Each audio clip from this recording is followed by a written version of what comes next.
सभी को सादर जय गुरुदेव। आज मैं आप सबके समक्ष एक बार फिर से लेकर के प्रस्तुत हूँ बाबा जय गुरुदेव का प्रासंगिक विचार एवं भविष्यवाणी किताब में से उन्हीं के कुछ वचन जो कि बहुत ही अनमोल है।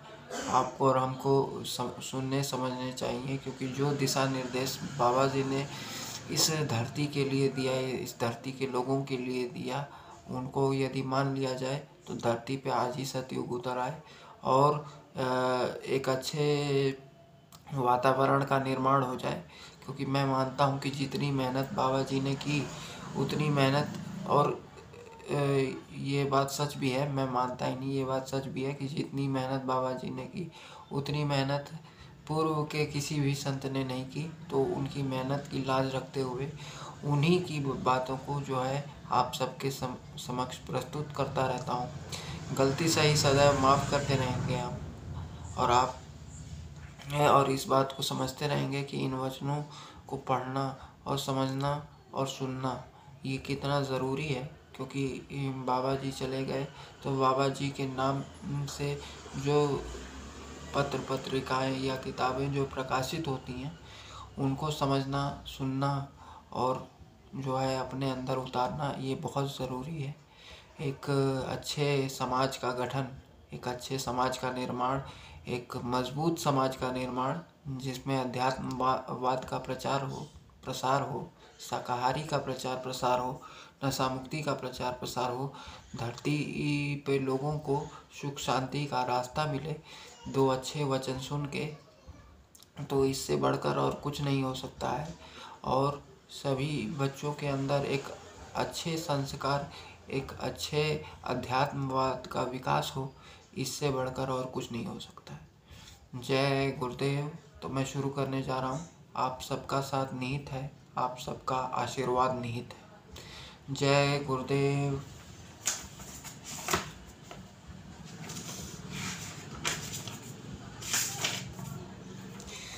तो आज का विषय है गिनती के श्वास।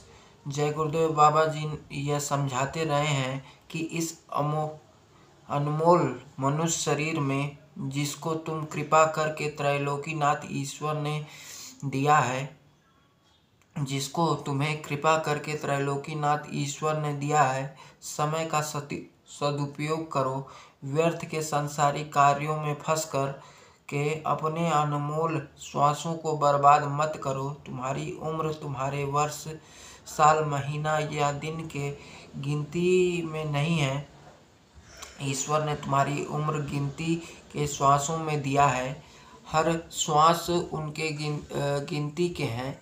जो ही तुम्हारा अंतिम श्वास खत्म होगा, वह इस शरीर में से तुम्हारी आत्मा को जबरदस्ती निकाल कर बाहर कर देगा, और तब तुम्हारा यह शरीर जमीन पर गिरा पड़ा रहेगा और तुम्हारे सभी सामान भी पड़े हुए रहेंगे। यदि तुम्हारा आखिरी श्वास ऊपर जाते वक्त पूरा होगा तो तुम्हारे ऊपर के 7 छिद्र, आँख, कान, नाक, मुंह के छिद्रों से आत्मा को निकाल लेगा। और अगर तुम्हारा आखिरी श्वास नीचे के तरफ जाकर पूरा होगा तो तुम्हारे आत्मा को नीचे के 2 छिद्रों, मल मूत्र के रास्ते से निकाल लेगा। फिर तुम्हें ये मनुष्य शरीर मिलने वाला नहीं है। बाबा जी का यह विचार प्रासंगिक है कि हमें यह समझना चाहिए कि यह शरीर जो हमें मनुष्य का मिला है, यह बड़े भाग्य से ईश्वर ने कृपा करके हमें दिया है, और इसकी उम्र गिनती के श्वासों में है।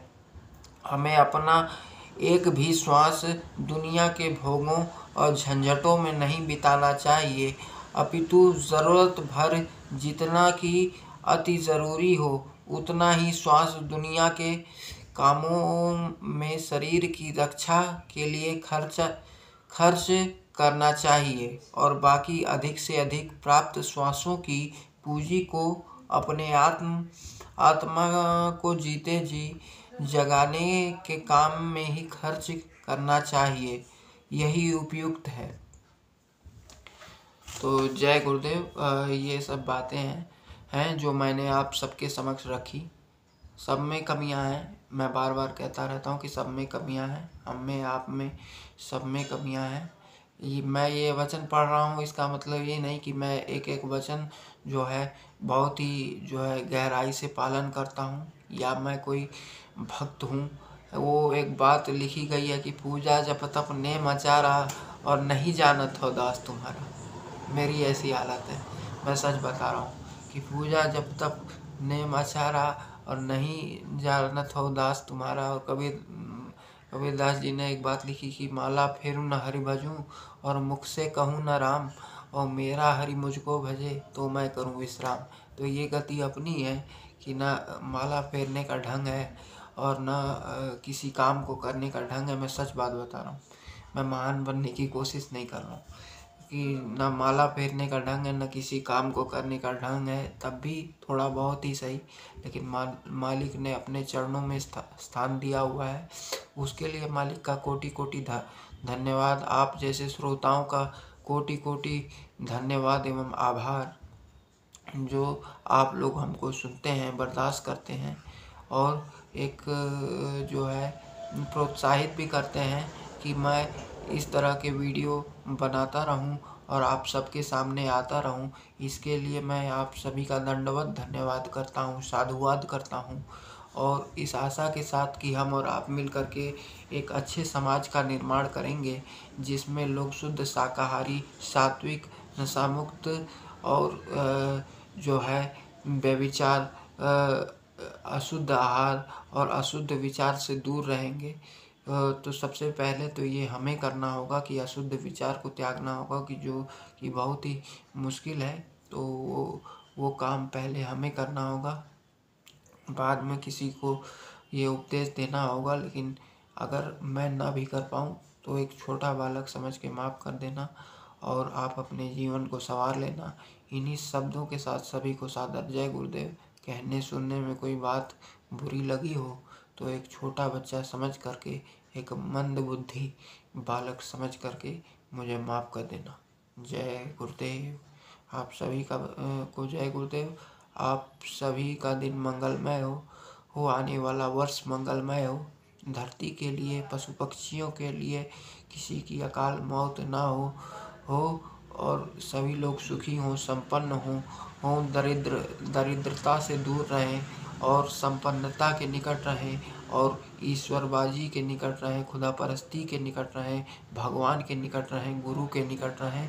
तो इससे अच्छी कोई और बात हो नहीं सकती है, क्योंकि देने वाला वो मालिक है। ठीक है, क्योंकि लिखा है कि ना कुछ किया न कर सका और न करने योग शरीर, और जो कुछ किया मालिक किया और वासे भया कबीर। तो वही बात है, ये शरीर से कुछ काम नहीं हो सकता उस मालिक की जब तक कृपा ना हो। परिश्रम करे कोई कितना भी, लेकिन कृपा के बिना काम बनता नहीं है। निराशा नष्ट होती न तब तक, दया भान जब तक निकलता नहीं है। तो इन्हीं शब्दों के साथ सभी को जय गुरुदेव। कहने सुनने में गलती ज़रूर हो जाती है, तो आप सभी लोग माफ़ करते रहेंगे और एक उज्जवल कल के लिए मैं उस मालिक से प्रार्थना करता हूँ कि किसी के जीवन में कोई कष्ट ना हो। जय गुरुदेव, जय गुरुदेव।